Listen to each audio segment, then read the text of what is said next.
Mistake क्या हो सकती है, आप लोग ये एलसीएम लेकर 720 निकाल देंगे और आपको ये 720 डायरेक्ट आपको ऑप्शन नंबर सी मिल जाएगा और इसको आप लोग टिक कर देंगे। पर ध्यान देखिएगा, आपसे पूछा है कि रिमाइंडर 5 बचे।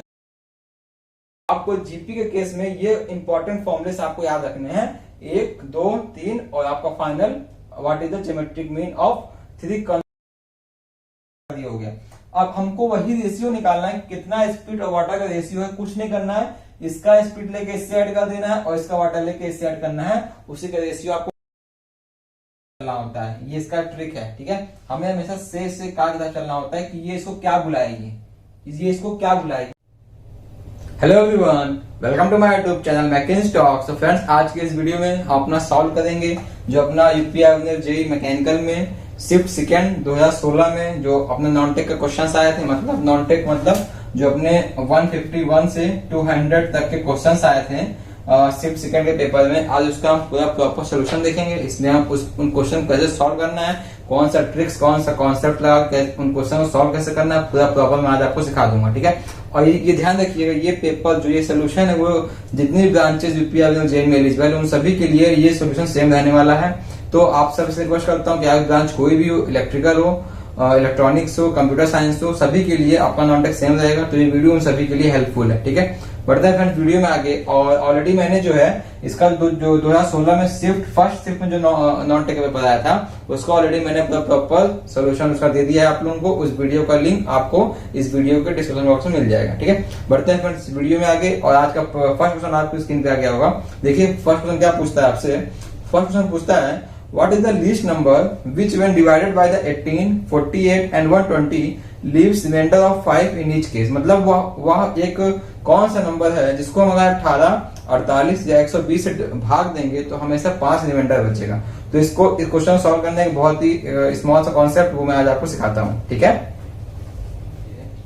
तो फ्रेंड देखिए हमें इस क्वेश्चन को सॉल्व कैसे करना है। आपको जो है 3 नंबर दिया हुआ है, पहला 18 दिया हुआ है, दूसरा 48 दिया हुआ है 48 और तीसरा 120 दिया हुआ है।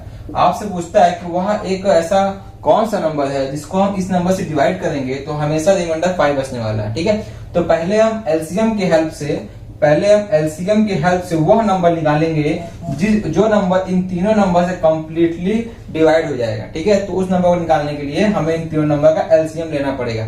एलसीएम कैसे लेते हैं फ्रेंड्स, यहाँ पे एक लाइन खींचेंगे, यहाँ पे जो नंबर इन तीनों नंबर को डिवाइड कर देगा वो नंबर लिखेंगे। तो पहले सबसे स्मॉल नंबर लिखते हैं 2, 2 9 18, 2 2 4, 2 6 12। ऐसे ही हम जो है पूरा इसको एलसीएम लेके यहाँ पे एलसीएम निकालेंगे। उसके बाद यहाँ पे और 2 से भी जाएगा, 2 9, 2 6 12, 2 1 2, 2 5 10। उसके बाद हम यहाँ पे 2 फिर लिखेंगे, 9, 2 3 6 15। उसके बाद 3 का टेबल आएगा, 3 3 9, 3 1 3, 5 15।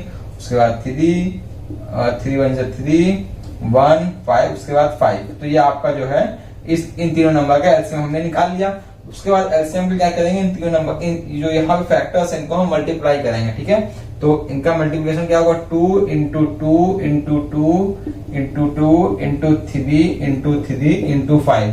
तो 1 2 3 4 टाइम्स आपका 2 है, 2 टाइम्स आपका 3 और 1 टाइम आपका 5 है। तो 2 का स्क्वायर 4 करेंगे तो ये आएगा 16, ये आएगा 9, ये आएगा 5। इसको मल्टीप्लाई करेंगे तो आएगा आपका 720, ठीक है। तो ये 720 एक ऐसा नंबर है जो आपका 18, 48 और 120 से कंप्लीटली डिवाइड हो जाएगा। बट आपसे पूछा है वह ऐसा कौन सा नंबर है जिसको डिवाइड करने में 5 रिमाइंडर बचता है। तो इसमें हम +5 कर देंगे तो हमको जब 725 मिलेगा तो ये एक ऐसा नंबर है जो इनसे डिवाइड करने पे जिसका रिमाइंडर 5 बचेगा। इसको वेरीफाई कैसे करेंगे, हम जब 18 से 725 को डिवाइड करेंगे तो अपने को 40 से जाएगा 720 और रिमाइंडर मिलेगा आपको 5। 48 से भी इसको डिवाइड करके देख लेते हैं हम। 720 को 48 से डिवाइड कर देंगे 725 को, तो यहाँ जो आएगा वो आएगा 15 और यहाँ पे आएगा 720। तो आपको रिमाइंडर मिल जाएगा 5।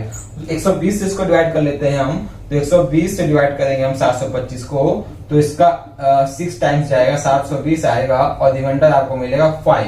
तो तीनों से हमने वेरीफाई भी कर लिया 725 को। तो इस क्वेश्चन का ऑप्शन नंबर जो आपको ऑप्शन नंबर डी दिया हुआ है 725, तो ये इसका आंसर हो जाएगा। देखिए आपको इस क्वेश्चन में ऑप्शन नंबर सी भी दिया हुआ 720, तो आप लोग क्या करेंगे, यहाँ पे आप लोग से मिस्टेक क्या हो सकती है, आप लोग एलसीएम लेकर 720 निकाल देंगे और आपको 720 डायरेक्ट आपको ऑप्शन नंबर सी मिल जाएगा और इसको आप लोग टिक कर देंगे। बट ध्यान देखिएगा, आपसे पूछा है कि रिमाइंडर 5 बचेगा, तो हमेशा 5 ऐड कर देंगे, तो 725 इसका आंसर ऑप्शन नंबर डी से हो जाएगा।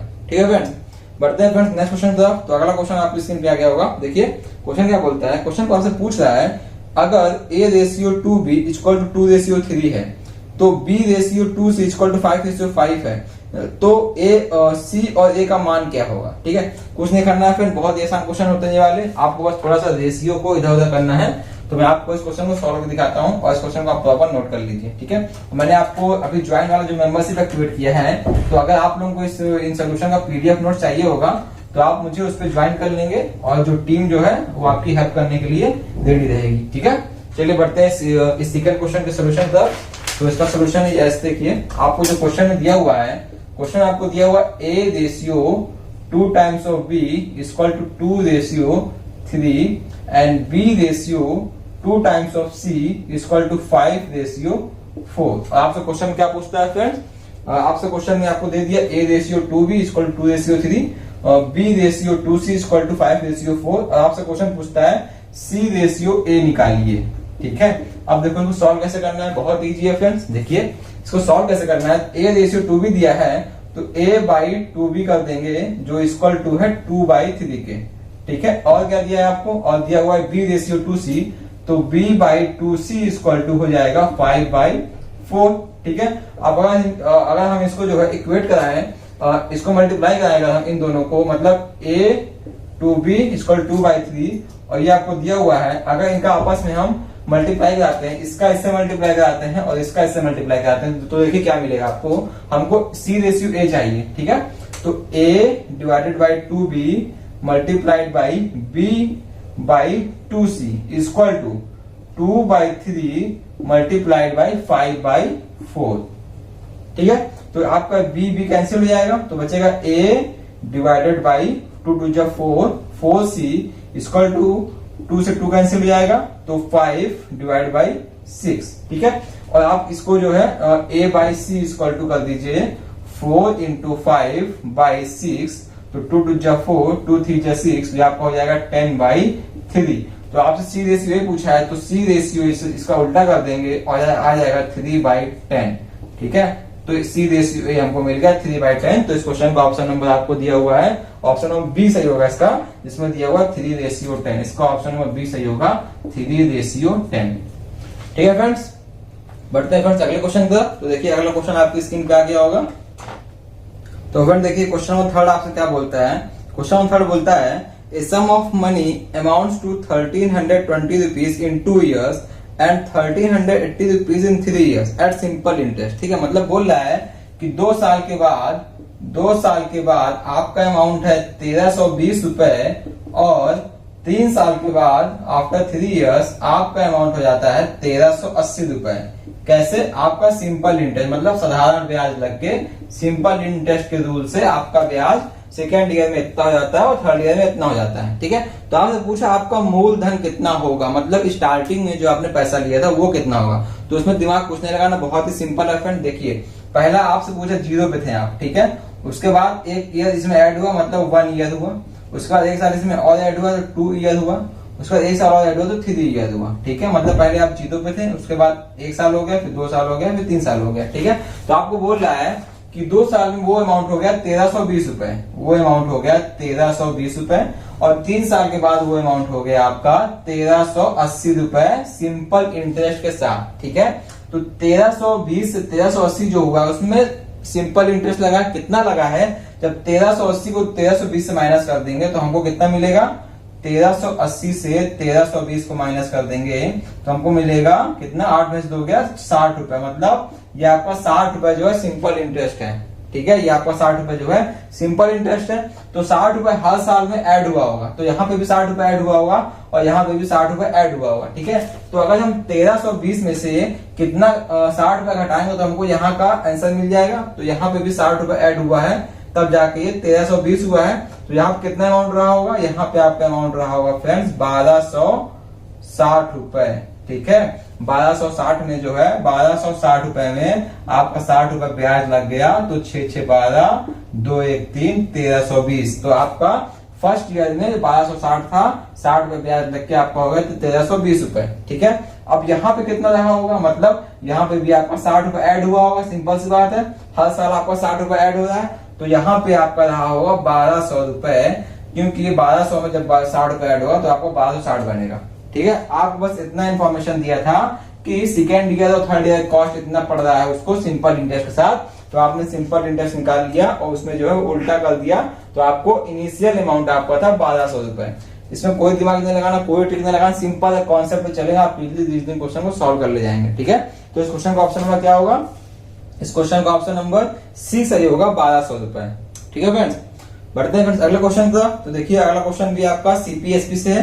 क्वेश्चन आपके स्क्रीन पे आ गया होगा। देखिए क्वेश्चन क्या बोलता है, क्वेश्चन पूछता है the selling price of an article is 720 rupees. मतलब हम किसी सामान को बेच रहे हैं तो सामान का कॉस्ट है 720 रुपए और उस सामान को हम 10% के लॉस पे बेच रहे हैं। तो हम किसी सामान को 10% के लॉस पे बेच रहे हैं तो उसका कॉस्ट प्राइस कितना होगा। ठीक है, सिंपल सी बात है, जब किसी सामान को 10% लॉस पे बेच रहे हैं तो जो हमने सामान खरीदा होगा तो उसका अमाउंट ज्यादा होगा। ठीक है, तो इस क्वेश्चन को भी सिंपल सा कॉन्सेप्ट से सॉल्व करा दूंगा आपको मैं, इसमें दिमाग नहीं लगाना है। ठीक है, तो आपका जो सेलिंग प्राइस है इसको लिखते हैं एसपी। सेलिंग प्राइस फ्रेंड्स आपका है 720 रुपए। ठीक है, सेलिंग प्राइस आपका है 720 रुपए, उसको आप 10% लॉस पे जो है बेच रहे हैं, 10% आपको लॉस हो रहा है बेचने पे। तो सिंपल सी बात है, जो आपको कॉस्ट प्राइस होगा, जिस प्राइस पे आपने सामान को लिया होगा वो 720 से अधिक होगा। तो इसमें कोई ट्रिक नहीं आपको समझाऊंगा, आप ऑप्शन से इस क्वेश्चन को सॉल्व कर ले जाएंगे। कैसे, देखो जो आपको ऑप्शन दिया हुआ है, पहला ऑप्शन आपको दिया हुआ 648 रुपए, सेकेंड ऑप्शन आपको दिया हुआ कितना 730 रुपए, थर्ड ऑप्शन आपको दिया हुआ 792 रुपए और फोर्थ ऑप्शन आपको दिया हुआ 800 रुपए। ठीक है, ये आपके सामने 4 ऑप्शन दिया हुआ है। तो जब आपको लॉस हो रहा है, ठीक है, आपको लॉस हो रहा है तो आपका कॉस्ट प्राइस जो है सेलिंग प्राइस से अधिक होना चाहिए। मतलब आपने जिस सामान को खरीदा है वो आपका बेचने वाले पैसे से अधिक आपका होगा, क्योंकि आप उसको लॉस में बेच रहे हैं। ठीक है, ये बात समझ में आ गया। तो सेलिंग प्राइस 720 है तो कॉस्ट प्राइस 648 हो ही नहीं सकता है, सिंपल सी बात है। अब देखिए अगर आप इन सबको कॉस्ट प्राइस मानते हैं तो इनका आप अगर 10% निकालेंगे तो इसका आएगा 73 रुपए, इसका निकालेंगे तो इसका आएगा कितना 79.2 रुपए और इसका निकालेंगे तो इसका 10% फ्रेंड्स आएगा आपका 80 रुपए। ठीक है, मतलब आप इतने रुपए के लॉस पे सामान को बेचेंगे तब जाके आपका 720 रुपए आएगा। सिंपल सी बात है, आप इसको देख रहे होंगे कि अगर इसको आप कॉस्ट प्राइस लेते हैं, मतलब आपने सामान को 800 रुपए भी खरीदा और 10% लॉस मतलब 80 रुपए लॉस होने के बाद आपने उसको जो है 720 रुपए में बेच देंगे, तो ये फॉर्मूला बिल्कुल फिट बैठ रहा है। मतलब 800 रुपए जो आपको ऑप्शन नंबर डी दिया हुआ है वो बिल्कुल इस क्वेश्चन के साथ फिट बैठ रहा है। आपने सामान को 800 में खरीदा, आपने उसको 10% लॉस में बेचा, मतलब आपने उसको 80 रुपए लॉस में बेचा, तो आपका सेलिंग प्राइस 720 रुपए आ रहा है और वही आपको क्वेश्चन में दिया हुआ है कि सेलिंग प्राइस आपका 720 रुपए होना चाहिए। ठीक है, तो इसको सिंपल हमने ऑप्शन सॉल्व करके इसमें कोई एसपीसीबी कोई ट्रिक नहीं लगाना था, तो इस क्वेश्चन का ऑप्शन नंबर आपका डी से हो जाएगा 800 रुपए। ठीक है फ्रेंड्स, तो फ्रेंड्स बढ़ते हैं अपने अगले क्वेश्चन की तरफ। देखिए अगला क्वेश्चन आपकी स्क्रीन पे आ रहा होगा। ये क्वेश्चन आपका एपी और जीपी क्वेश्चन इसको हम बोल सकते हैं, मतलब गुणोत्तर श्रेणी का क्वेश्चन आपका है। तो मैं थोड़ा सा आपको इसमें कॉन्सेप्ट सिखाऊंगा एपी और जीपी का। ठीक है, पहले देखिए क्वेश्चन क्या बोलता है आपसे। क्वेश्चन बोलता है the ratio of fourth term to the seventh term of GP is 8:27। मतलब आपको जीपी का जो फोर्थ टर्म है और जो सेवेंथ टर्म है उसका रेशियो आपको दिया हुआ है 8/27। बोलता what is the common ratio of GP. तो पहले इस क्वेश्चन को एक्सप्लेन करने से पहले मैं आपको थोड़ा सा एपी और जीपी का थोड़ा सा एक कॉन्सेप्ट दूंगा, एपी किसे कहते हैं और जीपी किसे कहते हैं। ठीक है, तो अगर हम देखें तो जीपी जो होता है उसमें हम इस्तेमाल करते हैं कॉमन रेशियो का, नहीं इसमें हम इस्तेमाल करते हैं कॉमन डिफरेंस का। ठीक है, एपी जो होता है अपना, एपी में इस्तेमाल करते हैं हम कॉमन डिफरेंस का, कॉमन डिफरेंस का इस्तेमाल हम करते हैं अपना एपी में। ठीक है, और अगर हम जीपी की बात करें फ्रेंड तो जीपी में हम इस्तेमाल करते हैं कॉमन रेशियो, कॉमन रेशियो का इस्तेमाल हम करते हैं जीपी में। ठीक है फ्रेंड्स, आप सभी को मालूम होगा। एग्जांपल देता हूं आपको, एग्जांपल देखिए। अगर हम इसकी बात करें, अगर हम फ्रेंड्स इसकी बात कर एपी की बात करते हैं, तो एपी में हम जो इस्तेमाल करते हैं वो होता है, उसको हम बोलते हैं कॉमन डिफरेंस। एग्जांपल देखिए, अगर हम एग्जांपल लें इसका, जैसे हो गया आपका 5 हो गया, 10 हो गया, 15 हो गया, 20 हो गया, तो आप ये फर्स्ट टर्म है, सेकंड टर्म है, थर्ड टर्म, ये फोर्थ टर्म, तो अगर हम इससे माइनस करेंगे, इन दोनों का डिफरेंस देखेंगे तो आएगा 5 आएगा, इन दोनों का डिफरेंस भी 5 आएगा, और इन दोनों का डिफरेंस भी 5 आएगा, तो इसी को हम बोलते हैं कॉमन डिफरेंस। ठीक है, ये कॉन्सेप्ट इस्तेमाल होता है आपका एपी में। अगर हम बात करें जीपी की, तो इसमें आपका इस्तेमाल होता है कॉमन रेशियो। तो इसका एग्जांपल मैं आपको देता हूँ, इसका एग्जांपल देखिए, ये 5, ये 25, ये 125 और ये आपका है 625, मतलब इसका जो रेशियो है, मतलब 25/5, ये रेशियो इस रेशियो के इक्वल होगा 125/25, और यही रेशियो इस रेशियो के इक्वल होगा 625/125। ठीक है, ये आपका होता है कॉमन रेशियो। तो ये कॉमन रेशियो होता है आपका जीपी में, और कॉमन डिफरेंस आपका होता है एपी में।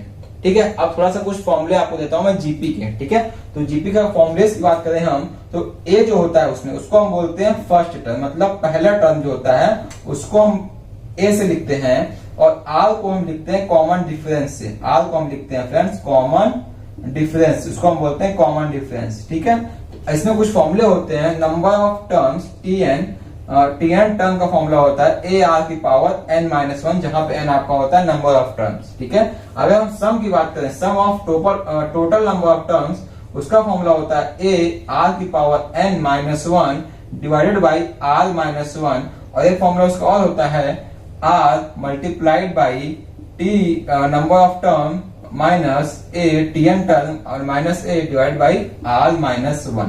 ठीक है, ये आपका होता है सम। अगर इंफिनिटी टर्म्स की सम की बात करें हम, तो इसका फॉर्मूला होता है a divided by 1 minus r। तो जैसे आपको एक क्वेश्चन दिया हुआ है, इसी क्वेश्चन में क्या करते हैं, अगला क्वेश्चन आपको उसको, अगर वो आपको अगला पेपर में जीबी क्वेश्चन पूछता है, तो आपको इसी 3 फॉर्मूले को क्वेश्चन आपसे वो जीबी में पूछ सकता है। तो ये 3 फॉर्मूले को आप हमेशा के लिए याद रखिए। ठीक है, तो ये जीपी का थोड़ा सा स्मॉल कॉन्सेप्ट हो गया, जिसमें ये 3 फॉर्मूले बहुत ही इंपॉर्टेंट होते हैं, sum of infinity term, sum of nth term, and what is the t n term. तो आपको ए और आर दे देगा, नंबर ऑफ टर्म दे देगा, और पूछेगा वो कौन से टर्म है। ठीक है, तो आपको ये 3 फॉर्मूले जीपी केस में याद रखना है। ठीक है, और इसमें और एक इंपॉर्टेंट है, अगर आपको 3 टर्म दिया हुआ है, 3 टर्म दिया हुआ मतलब कॉन्जिक्यूटिव 3 टर्म, आपको ए बी सी जो है 3 कॉन्जिक्यूटिव टर्म्स दिए हुए हैं, 3 कॉन्जिक्यूटिव टर्म्स अगर आपको दिया हुआ है जीपी में, तो आपसे क्या पूछेगा, आपसे ये पूछ सकता है कि जो ज्योमेट्रिक मीन क्या होगा इन 3 टर्म का, ज्योमेट्रिक मीन क्या होगा। मतलब अगर आपको जीपी के केस में 3 टर्म दे दिया लगातार ए बी सी, मतलब 3 टर्म आपको दे दिया 5, 10, 15, तो उनका ज्योमेट्रिक मीन आपसे पूछ सकता है। उसका फॉर्मूला फ्रेंड्स होता है, क्या होता है, बी जो उसका मिडिल टर्म है, b under root of a into c. तो ये फॉर्मूला होता है आपका ज्योमेट्रिक मीन का। ठीक है, तो आपको जीपी के केस में ये इंपॉर्टेंट फॉर्मूले आपको याद रखने हैं, 1, 2, 3, और आपका final what is the geometric mean of 3 consecutive terms in case of GP, b equal to under root of a और सी। ठीक है, अब आप क्वेश्चन को सोल्यूशन देता हूं, जो क्वेश्चन आपसे एग्जाम में पूछा है। तो क्वेश्चन ध्यान से देखिएगा, बहुत ही सिंपल क्वेश्चन है। क्वेश्चन में आपको 4th टर्म और 7th टर्म का रेशियो दिया हुआ 8 रेशियो 27, और what is the common ratio, मतलब आपसे उसमें आर पूछ रहा है। ठीक है, देखिए उसमें सॉल्व कैसे करता हूं, बहुत इजी है फ्रेंड। इसको मैं फ्रेंड्स इरेज कर रहा हूं। ठीक है, देखिए उसका सोल्यूशन कैसे होगा।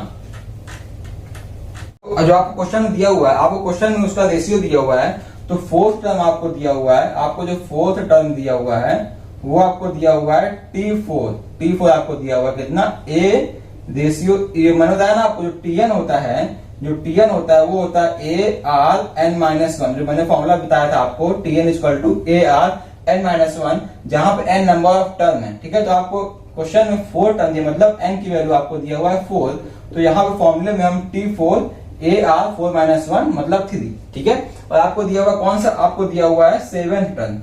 7th टर्म क्या होगा फ्रेंड्स, 7th टर्म हो जाएगा आपका T7 equal to a r n-1, 7-1 6। इसका रेशियो आपको दिया हुआ, क्या रेशियो दिया हुआ, 8 रेशियो 27, मतलब T4 डिवाइड बाई T7, मतलब a की पावर r क्यूब ए आर की पावर 6 इक्वल टू 8 रेशियो 27, ये आपको दिया हुआ है। इसको हम सॉल्व करते हैं, तो r क्यूब जो है यहाँ कट जाएगा, 3 आएगा, और यहाँ से a कट जाएगा, तो आपको ये मिलेगा 1 divided by r cube equal to 8/27। तो आपको मालूम है जो 8 है 2 का क्यूब लेंगे तो हमको 8 मिलेगा और 3 का क्यूब लेंगे तो हमको 27 मिलेगा। ठीक है, तो ये जो है ये आपका क्यूब रूट है 2 और 3 का। तो 1/3 r cube equal to cube root of 8/27।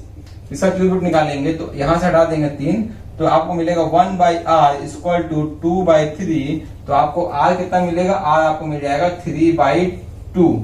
तो इस क्वेश्चन का ऑप्शन नंबर फ्रेंड्स कौन सा सही है, जिसमें आपको 3/2 दिया है। तो इस क्वेश्चन का ऑप्शन नंबर ए सही है फ्रेंड्स। इस क्वेश्चन का ऑप्शन नंबर ए सही है, 3/2। ठीक है फ्रेंड्स, आई होप मैंने आपको इस क्वेश्चन को बहुत अच्छे से एक्सप्लेन कर दिया हो। ठीक है, बढ़ते हैं फ्रेंड्स अगले क्वेश्चन की तरफ। तो देखिए अगला क्वेश्चन आपकी स्क्रीन पे आ गया होगा। तो फ्रेंड्स देखिए नेक्स्ट क्वेश्चन क्या बोलता है आपसे। ये क्वेश्चन बहुत अच्छा क्वेश्चन है फ्रेंड्स, ये आपका रेशियो क्वेश्चन है, बहुत ही अच्छा क्वेश्चन है। इसमें आपको थोड़ा सा कॉन्सेप्ट यूज करना है बस। ठीक है, क्वेश्चन बोलता है आपका 2 वेसल है, 2 vessels A and B contains spirit and water in the ratio of 2:7 and 5:4। ठीक है, मतलब आपका 2 वेसल है ए और बी, उसमें जो है 2:7 में और 5:4 में स्पिरिट और वाटर है। ठीक है, their contents are mixed in the ratio of 1:2। what is the ratio of spirit and water in the new mixture। तो मैं थोड़ा सा आपको इस क्वेश्चन को एक्सप्लेन करता हूँ। तो आपसे बोला आपके पास 2 कंटेंट है। ठीक है, आपके पास 2 वेसल है, वेसल नंबर ए और एक वेसल आपके पास है वेसल नंबर बी। ध्यान से इस क्वेश्चन समझिएगा, थोड़ा सा भी आप अगर इधर उधर होंगे तो आपसे क्वेश्चन मिस हो सकता है। ठीक है, आज बोल रहा है आपके पास 2 वेसल है ए और बी, और इन दोनों वेसल में आपका 2:7 में स्पिरिट है, मतलब इसको लिखता हूं एस, और वाटर है। ठीक है, और आपका बी वेसल में 5:4 में है। ठीक है, तो आपका 5:4 में स्पिरिट है और वाटर है। ये क्वेश्चन दिया है फ्रेंड्स, पहली लाइन जो दिया हुआ है कि 2 vessels A and B contains spirit and water in the ratio of 2:7 and 5:4। ठीक है, फिर बोलता है their content are mixed in the ratio of 1:2। मतलब जो इसमें कंटेंट भरा हुआ है, इसमें आपका मिक्सचर है, स्पिरिट और वाटर का मिक्सचर इस कंटेंट में है। अब A का 1 भाग और इसका 2 भाग लेके हमने जो है थर्ड वेसल मतलब C में जो है मिला दिया। मतलब इसका हमने 1 भाग लिया, 1 भाग हमने इसका लिया, और क्या बोल रहे हैं 1:2, और 2 भाग हमने इसका लिया। ठीक है, मतलब 1 भाग हमने इसका लिया और दूसरा भाग हमने इसका लिया, तो 1:2 में हमने इसमें मिला दिया। ठीक है, तो हमने इसमें जो है 1:2 में इसको मिला दिया। तो इससे कुछ स्पिरिट आएगा, इससे भी कुछ स्पिरिट जाएगा, और इससे भी कुछ वाटर जाएगा, और इससे भी कुछ वाटर जाएगा। तो वही पूछ रहा है, जब इसका 1 भाग और इसका 2 भाग लेके मिलाएंगे थर्ड वेसल में, तो स्पिरिट और वाटर का रेशियो क्या होगा। फ्रेंड्स क्वेश्चन समझ में आया ना, तो ध्यान समझना। आपको बोला हमारे पास एक वेसल ए है, एक वेसल बी है। ए में जो रेशियो है स्पिरिट और वाटर का 2:7 है, बी में जो रेशियो है वो 5:4 है। ठीक है, अब हमने इस जो आपको लिक्विड दिया है पूरा, हमने इसका 1 भाग लिया और इस पूरे लिक्विड का हमने 2 भाग लिया, और यहाँ पे हमने मिला दिया। तो हमको जो है यहाँ पे एक जो है एक रेशियो मिल गया हमको, इसका 1 भाग इसका 2 भाग। अब इसमें कितना स्पिरिट है और कितना वाटर है, ये आपसे इसका रेशियो पूछ रहा है। ठीक है फ्रेंड, तो इस वीडियो पॉज करके आप खुद से इस क्वेश्चन को लगाने का ट्राई करिए, उसके बाद मैं इस क्वेश्चन को आपको सॉल्व करवाता हूँ। ठीक है, तो देखिए इसको सॉल्व कैसे करना है। देखो, तो 1 भाग इसका लिया, 2 भाग इसका लिया, तो इसका टोटल हो गया 3 भाग। ठीक है, तो ये आपका हो गया टोटल 3 भाग, 1 भाग इसका 2 भाग इसका मिला के आपका ये हो गया 3 भाग। ठीक है, अब हम ये देखते हैं कि आपका ये टोटल इसमें कितना स्पिरिट है, कितना भाग वाटर है। तो इसको हम निकालेंगे तो ये टोटल आपका 9 भाग हो गया, मतलब 7 मिलाएंगे तो आपको ये 9 भाग मिलेगा।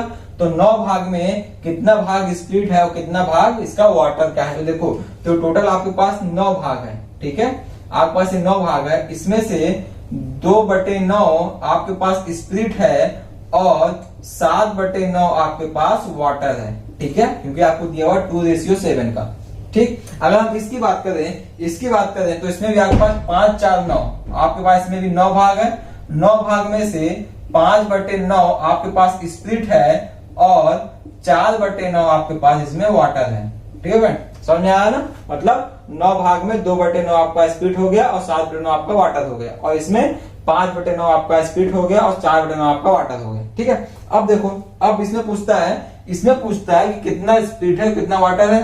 ठीक है, अब इसमें मैं देखूंगा कि ए में कितना, इसको स्पीड देखेंगे, इसमें स्पीड कितना है, इस पे स्पीड कितना है, और इसमें वाटर कितना है, और इसमें वाटर कितना है। तो आप देखिए इसको सॉल्व कैसे करना है। इसको सॉल्व ऐसे करना है, तो ए भाग हम लेंगे, अगर ए का भाग लेंगे तो जैसे इसमें बोला कि 3 भाग मिलाया है और 1:2 में मिलाया है, ठीक है।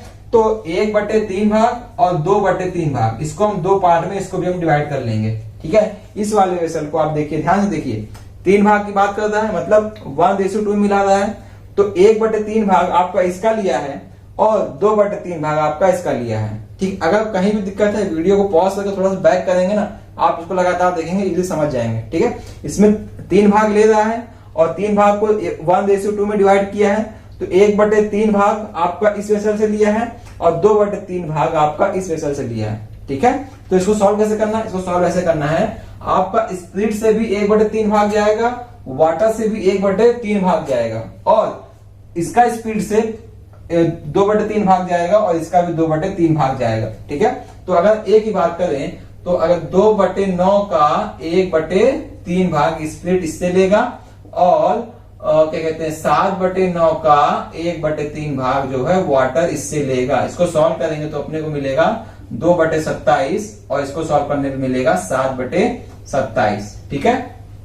अब देखो इसकी बात करते हैं, तो इस वेसल का जो है 2/3 भाग ले रहा है, तो वैसे इसका भी निकालेंगे, बी का निकालेंगे, तो 5/9 का 2/3 भाग जो है स्प्लिट लिया गया है, और 4/9 का 2/3 भाग जो है वाटर लिया गया है, ठीक है। इसको अगर हम सॉल्व करेंगे तो आएगा इसका 5 2 10, 3 9 27, और इसका आएगा 4 2 8, 3 9 27, ठीक है। तो इसका इतना जो है, इतना पार्ट जो है उसमें लिया गया है थर्ड वेसल में, और इतना पार्ट जो है थर्ड वेसल में लिया गया है। इतने में किसी को कंफ्यूजन है फ्रेंड्स? कंफ्यूजन है तो वीडियो के कमेंट सेक्शन में बताना क्या नहीं समझ में आया। इसको इस क्वेश्चन में अलग से आपको एक्सप्लेन कर दूंगा, ठीक है। ये मत समझना कि बहुत ही हार्ड क्वेश्चन है, बहुत ही इजी क्वेश्चन है फ्रेंड्स ये आपका, ठीक है। अब देखो, अब क्या करना है अपने को, अब देखना है कि स्प्लिट ये हो गया, वाटर ये हो गया, स्प्लिट ये हो गया, वाटर ये हो गया। अब हमको वही रेशियो निकालना है, कितना स्प्लिट और वाटर का रेशियो है, कुछ नहीं करना है, इसका स्प्लिट लेके इससे ऐड कर देना है, और इसका वाटर लेके इससे ऐड करना है, उसी का रेशियो आपको निकाल देना है, ठीक है। तो अगर हम देखें स्प्लिट और वाटर का रेशियो, तो स्प्लिट और वाटर का रेशियो अगर हम देखें फ्रेंड्स, तो 2/27 प्लस में 10/27 ये आपको हो गया स्प्लिट। इसका रेशियो निकाल देंगे किससे, वाटर से, 7/27 प्लस का 8/27। इसको जब आप सॉल्व करेंगे तो वही आपका रेशियो मिल के आएगा, और जिसको आप सॉल्व करेंगे तो आपको मिल के आएगा कितना, आपको मिलेगा फ्रेंड्स, हटाता हूं, आपको मिलेगा यहाँ पे क्या कहते हैं 12/27, ये हो गया, इसका रेशियो मिलेगा आपको 15/27, ठीक है। इसको जब फाइनली सॉल्व करेंगे तो आपको मिलेगा 4/5, ठीक है। इसको जब सॉल्व कर लेंगे तो आपको मिलेगा 4/5, मतलब इस क्वेश्चन का ऑप्शन जो आपको दिया हुआ है, ऑप्शन नंबर आपको दिया हुआ है, ऑप्शन नंबर ए 4/5, ठीक है फ्रेंड। तो बस कुछ नहीं करना था, थोड़ा सा कॉन्सेप्ट लगाना था इसमें, आप इस क्वेश्चन को सॉल्व कर ले जाएंगे। ए और बी का बस थोड़ा सा वहां देखना था, यहाँ पे निकालना था, और इस क्वेश्चन सोल्यूशन आपको मिल जाएगा। थोड़ा टाइम टेकिंग है, 2-3 मिनट इसमें एक्स्ट्रा लगेगा, लेकिन आपको नंबर इसमें पूरा मिल जाएगा। तो इस क्वेश्चन का ऑप्शन नंबर ए सही होगा, 4/5, ठीक है फ्रेंड्स। बढ़ते हैं फ्रेंड्स अगले क्वेश्चन की तरफ। देखिए अगला क्वेश्चन आपके स्क्रीन में आ गया होगा। तो फ्रेंड्स अगला क्वेश्चन आपका ब्लड एंड रिलेशन से, जैसा कि मैंने आपका 2016 का जो फर्स्ट यूनिट पेपर आया था उसमें मैंने थोड़ा सा आपको ब्लड रिलेशन का छोटा सा एक ट्रिक बताया था, कॉन्सेप्ट दिया था, वही आप उस वीडियो को देखिएगा तो आप उसको, उसमें आपको इस ट्रिक का कॉन्सेप्ट मिल जाएगा, ठीक है। इस क्वेश्चन में क्या बोलता है आपसे, क्वेश्चन बोलता है Ravi and Amit are brothers, Ravi और अमित भाई भाई हैं, Rama and Kusum are sister, Rama और कुसुम सिस्टर हैं, Ravi sons is Kusum's brother, Ravi का जो लड़का है वो कुसुम का भाई है। How is Amit related to Rama, Amit Rama से कैसे संबंध में है। देखो पहले आप क्वेश्चन पढ़ना और एक लाइन इसको आपको इसमें ड्रॉ करते जाना है, ठीक है। पहला बोलता है Ravi and Amit are brothers, तो मैंने बताया था ना आपको मेल को जो है आपको ट्राइंगल से लिखना है और फीमेल को जो है आपको सर्कल से ड्रॉ करना है, ठीक है। तो रवि और अमित भाई भाई हैं, मतलब सेम उसमें जनरेशन है, जब सेम का जनरेशन होगा तो उसमें आपको एक सिंगल लाइन ऐसे ड्रॉ कर देनी है, ठीक है। उसके बाद बोल रहा है रवि और अमित भाई भाई हैं, ठीक है। तो आपका ये रवि हो गया, रवि को ट्रायंगल में लेंगे और ये भाई भाई है, मतलब अमित भी आपका एक लड़का है, तो ये भाई भाई हो गए।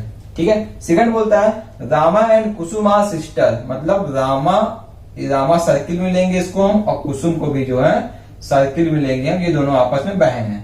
ठीक है। फिर बोलता है Raviz sons is Kusum's brother, Ravi का लड़का जो है कुसुम का भाई है। ठीक है। रवि का जो लड़का है वो कुसुम का भाई है, तो इसको एक बार फिर से हम ड्रॉ कर लेते हैं। यहाँ पे आपका रवि है, ठीक है, ये आपका रवि हो गया, और ये आपका अमित यहाँ पे था ही साथ में इसके। रवि का लड़का ये होगा, ये जो है रवि का लड़का होगा, क्योंकि यहाँ पे जब एक जनरेशन गैप बनता है तो उसको हम इस तरह से डिनोट करते हैं। ठीक है। रवि का लड़का जो है वो कुसुम का भाई है, तो यहाँ पे भाई को जो है ऐसे लिखेंगे हम, कुसुम का भाई है। ठीक है। और कुसुम जो है ऑलरेडी रामा की बहन थी, तो यहाँ पे भी रामा आ जाएगा। ठीक है। तो ये आपका रिलेशन बन गया। इस क्वेश्चन को मैंने पूरा यहाँ पे लिख दिया। अब पूछता है how is Amit related to Rama, मतलब अमित का जो है रामा से क्या संबंध है, अमित का रामा से क्या संबंध। तो हमेशा हमको उल्टा चलना होता है, हमेशा हमको से का की तरफ चलना होता है, ये इसका ट्रिक है। ठीक है। हमें हमेशा से का की तरफ चलना होता है कि ये इसको क्या बुलाएगी, ये इसको क्या बुलाएगी। तो ये इसकी बहन, ये सब आपस में भाई बहन हो गए, तो ये इसका पापा हो गया, रामा का पापा, ये इसको पापा बुलाएगी रवि को, और ये इसका भाई है, ये इसके पापा का भाई है, तो रामा इसको जो है अपना चाचा बुलाएगी। ठीक है। ये आपको ध्यान रखना है, आपको से का की तरफ जाना है। अगर आप का से की तरफ आएंगे तो ये इसके भाई की लड़की हो जाएगी, तो आप इसको ये इसके लिए भांजा, ये इसके लिए भांजी हो जाएगी। ठीक है। तो आपको हमें से का की तरफ चलना है, ताकि ये इसको क्या बुलाएगी वही उसका आंसर होगा। ठीक है। तो इस से का की तरफ जाएंगे तो ये इसको पापा बुलाएगी, और ये पापा का भाई को चाचा बुलाएगी। तो इस क्वेश्चन का ऑप्शन नंबर बी सही हो जाएगा, चाचा। ठीक है फ्रेंड्स, आई होप मैंने इसको अच्छे से एक्सप्लेन किया होगा आपको। ठीक है। बढ़ते हैं फ्रेंड्स अगले क्वेश्चन की तरफ। अगला क्वेश्चन बहुत ही सिंपल क्वेश्चन है। देखिए क्वेश्चन आपकी स्क्रीन पे आ गया होगा, आप जो है वीडियो को पॉज करिए और अपने से इसको सॉल्व करने का ट्राई करिए। ठीक है। बहुत ही सिंपल क्वेश्चन है, रेशियो क्वेश्चन है जो मैंने अभी आपको लास्ट में कराया था, बस वही कॉन्सेप्ट इसमें भी लगा हुआ है। देखिए क्वेश्चन क्या दिया हुआ, क्वेश्चन आपको दिया हुआ है 8:20, double ratio 14, single ratio dash. तो बस इसमें कुछ नहीं करना है आपको, इसको आपको इक्वल मानना है और इसको आपको डिवाइड मानना है। ठीक है। तो हम सॉल्व करेंगे तो ये होगा 8/20 equal to 14 divided by x, ये हमको निकालना है। तो इसको मल्टीप्लाई करा देंगे, x equal to 20 into 14 divided by 8। ठीक है। इसको सॉल्व करेंगे हम तो हमको मिलेगा 35, जो आपका ऑप्शन नंबर डी दिया हुआ है। तो इस क्वेश्चन का जो है ऑप्शन नंबर डी से हो जाएगा 35। ठीक है भाई। बढ़ते हैं अगले क्वेश्चन तब। देखिए अगला क्वेश्चन आपके स्क्रीन पे आ गया होगा, कुछ नहीं करना है आपको, ये दिया हुआ cricket ratio pitch double ratio boxing equal to क्या। मतलब जैसा आपको मालूम है क्रिकेट आपको पिच पे खेलते हैं, तो बॉक्सिंग कहाँ खेलते हैं, ग्राउंड में, स्टेडियम में, रिंग में या कोर्ट में। तो बॉक्सिंग हमेशा जो है रिंग में खेली जाती है, तो इसका ऑप्शन नंबर जो है सी से हो जाएगा। ठीक है। बढ़ते हैं फ्रेंड्स अगले क्वेश्चन की तरफ। अगला क्वेश्चन आपको जो है हाइट से है कि कौन लंबा है कौन छोटा है, तो बस जो क्वेश्चन दिया हुआ है उससे आपको सॉल्व करके आना है, आपको इसका आंसर इजीली मिल जाएगा। ठीक है। क्वेश्चन से क्या बोलता है, क्वेश्चन आपसे बोलता है Rachna is taller than Sapna and Diwakar. Rachna जो है सपना और दिवाकर से लंबी है। Ravi is not as tall as Diwakar, मतलब रवि जो है दिवाकर जितना लंबा नहीं है, मतलब रवि आपका दिवाकर छोटा है। और सपना इज टॉलर देन रवि, सपना जो है रवि से लंबी है। Rachna is not tall as Amit, मतलब रचना जो है अमित से छोटी है। तो इन सब में से सबसे बड़ा कौन होगा। तो देखिए क्वेश्चन की एक एक लाइन को आपको सिंपल सा अपने सॉल्यूशन में फ्रेम कर जाना है, आपका इसका सॉल्यूशन मिल जाएगा। तो पहला बोलता है Rachna is taller than Sapna and Diwakar, ये एक आपका बेस लाइन बना लेंगे आप इसको। ठीक है। और आप यहाँ पे लिखेंगे ये आपकी रचना हो गई, ये आपकी रचना हो गई।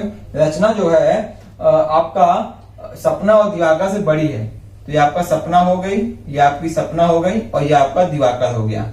ठीक है। अभी आपको ये नहीं मालूम है कि दिवाकर और सपना में क्या रिलेशन है, तो इन दोनों को इक्वल हाइट दे देंगे, बट इतना आपको बता दिया है कि रचना जो है इन दोनों से बड़ी है। ठीक है। फिर बोलता है Ravi is not tall as Diwakar, मतलब रवि जो है दिवाकर जितना लंबा नहीं, मतलब रवि दिवाकर छोटा है। तो रवि आपका ये हो जाएगा जो कि दिवाकर से छोटा है। तो जब रवि दिवाकर छोटा है तो ऑटोमेटिकली सपना और रचना से भी रवि छोटा हो गया।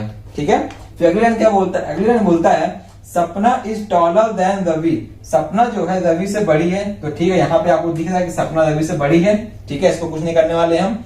फिर अगला बोलता है Rachna is not as tall as Amit, Rachna जो है अमित जितनी लंबी नहीं है, तो यहाँ पे कहीं भी अमित का जिक्र नहीं हुआ है, मतलब रचना जो है अमित से छोटी है, तो ये अमित सबसे लंबा हो गया, क्योंकि रचना जो है अमित से छोटी है तो सब ऑटोमेटिकली छोटे हो जाएंगे, ठीक है। तो इस क्वेश्चन में पूछता है आपसे who among them is the tallest, इन सब में से कौन सा लंबा है, तो बस सिंपल सी बात है, आपको ये मिल गया, अमित आपका सबसे लंबा है, तो इस क्वेश्चन का ऑप्शन नंबर ए सही हो जाएगा अमित, ठीक है, इस क्वेश्चन ऑप्शन नंबर ए सही हो जाएगा अमित, ठीक है। आई होप मैंने आपको क्वेश्चन अच्छे से एक्सप्लेन कर दिया होगा। तो फ्रेंड्स आपका 2016 के सेकेंड शिफ्ट में जो है 20 क्वेश्चन रीजनिंग से आए थे, ठीक है, 20 क्वेश्चन आपके रीजनिंग से आए थे। जो इस रीजनिंग का मतलब ये, जो मैंने अभी आपको एक सिलेबस एक्सप्लेन किया नॉन टेक का, आप देखेंगे, आप अगर वीडियो नहीं देखा हुआ आप वीडियो देखिए, मैंने उसमें आपको नॉन टेक का सिलेबस प्रॉपर्ली एक्सप्लेन किया हुआ है। तो रीजनिंग में आपका मैथ भी इंक्लूड रहता है, मैंने प्रॉपर्ली सिलेबस इसका पूरा डिटेल में आपको एक्सप्लेन कर दिया है, ठीक है। तो मैंने इस वीडियो में मैंने आपको इस 20 में से 10 क्वेश्चन बहुत ही अच्छे से एक्सप्लेन कर दिए, तो वीडियो बहुत लंबा हो जाएगा फ्रेंड। तो फ्रेंड मैं अगला 10 क्वेश्चन जो है, जो अगला 10 क्वेश्चन है वो इसका सेकेंड पार्ट में आपको एक्सप्लेन करूंगा, क्योंकि वीडियो बहुत लंबा हो जाएगा तो अच्छा नहीं लगेगा। तो फ्रेंड्स आपको मैं जो है इसका अगला क्वेश्चन 10 क्वेश्चन अगले वीडियो में एक्सप्लेन करूँ, तब तक आप लोग पढ़ाई अपने अच्छे से करते रहिए, ठीक है। तो फ्रेंड्स मिलते हैं आपसे अगले वीडियो में, तब तक के लिए good bye and take care.